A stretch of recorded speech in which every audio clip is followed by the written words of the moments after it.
कक्षा 8 का पहला लेसन है विज्ञान एवं तकनीक के क्षेत्र में नवीनतम प्रगति। इसमें क्या है, विभिन्न क्षेत्र एवं तकनीकी की नवीनतम प्रगति, जैसे संचार, अंतरिक्ष, रक्षा एवं प्रतिरक्षा, चिकित्सा, कृषि, परिवहन, उद्योग, विनिर्माण, ऊर्जा, व्यापार एवं वाणिज्य, शिक्षा में सूचना एवं संचार प्रौद्योगिकी तथा ई गवर्नेंस के क्षेत्र में क्या क्या विज्ञान के जो हैं प्रयोग हुए हैं उनके बारे में इस पाठ में बताया गया है। तो सबसे पहले आता है संचार के क्षेत्र में। संचार के क्षेत्र में आप देखेंगे कि कंप्यूटर, टेलीविज़न, डाक सेवा, ईमेल, इलेक्ट्रॉनिक डाक, इंटरनेट इत्यादि ये संचार के क्षेत्र में प्रयोग हैं इसके। फिर आता है शिक्षा और सूचना प्रौद्योगिकी ICT के क्षेत्र में। शिक्षा के क्षेत्र में जो सुधारने के लिए ICT योजना को शुरू किया गया, जिससे क्या हुआ है, शिक्षा के स्तर को सुधारने के लिए विशिष्ट शिक्षकों की नियुक्ति की गई है जो ICT केंद्रीय शिक्षा देने में समर्थ हों। ठीक है। अंतरिक्ष प्रौद्योगिकी के क्षेत्र में तो अंतरिक्ष के लिए विक्रम साराभाई की अध्यक्षता में 1962 में भारतीय राष्ट्रीय अंतरिक्ष अनुसंधान समिति, जिसे इंस्को पार्क कहा गया, नवंबर 1969 में भारतीय अंतरिक्ष अनुसंधान संगठन इसरो का गठन हुआ। इसी तरह इनसैट भारतीय राष्ट्रीय उपग्रह, इसरो भारतीय दूरसंवेदी उपग्रह है ना, PSLV जिससे हम बहुत सारे उपग्रह लॉन्च करते हैं।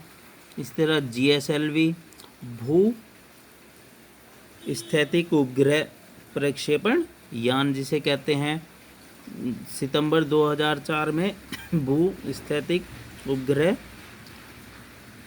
प्रक्षेपण यान GSLV F1 द्वारा प्रक्षेपित एडुसेट भारत का पहला उपग्रह है।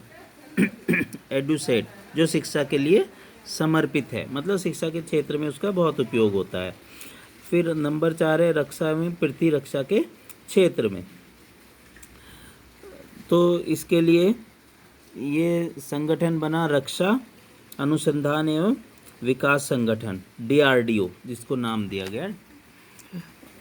फिर आता है आपका फ्लाइट सिम्युलेटर, चालक रहित लक्ष्य भेदी विमान, बैकुंठ बैरिंग प्रणाली DRDO की प्रमुख नवीनतम उपलब्धियां हैं। मतलब जो हमारे वैज्ञानिक हैं, और पूर्व राष्ट्रपति डॉक्टर APJ अब्दुल कलाम ने 1998 में पोखरण में द्वितीय परमाणु परीक्षण एवं निर्णायक भूमिका निभाई, जो बहुत ही हमारे जो भारत है उसके लिए बहुत बड़ा कदम है। चिकित्सा के क्षेत्र में बहुत सारी चीज़ें आई हैं, रेडियोग्राफी है ना, computerize tomography, magnetic resonance imaging, MRI जिसे कहते हैं, है ना। और जी फिर आता है कृषि के क्षेत्र में। कृषि के क्षेत्र में तो आपको पता ही है कि बहुत बड़ी क्रांति हुई है। आधुनिक कृषि के लिए जो इंस्ट्रूमेंट दिखाए गए हैं, जो बुआई कटाई सारी मशीनों द्वारा होती है। फिर आता है परिवहन के क्षेत्र में। परिवहन में आपको पता है कि परिवहन के क्षेत्र में भी विज्ञान की बहुत बड़ी भूमिका है।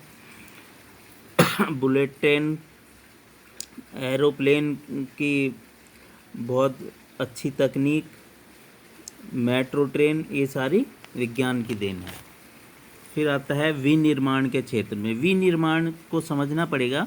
विनिर्माण है कच्चे सामान को ला के उसे किसी ऐसे रूप में बदलना जिसका बहुत ही उपयोग होता है और उसके रेट भी कई गुना बढ़ जाते हैं, इसे विनिर्माण कहते हैं। ओके। फिर आता है उद्योग क्षेत्र में। उद्योगों का आपको पता है कि पेपर मिल वगैरह ये सब विज्ञान की देन है। जितने भी उद्योग लगाए जा रहे हैं अधिकतर, मथुरा रिफाइनरी, मतलब जितनी रिफाइनरी है, मतलब बहुत सारी चीज़ें जो हैं विज्ञान की देन है। फिर आता है ऊर्जा के क्षेत्र में।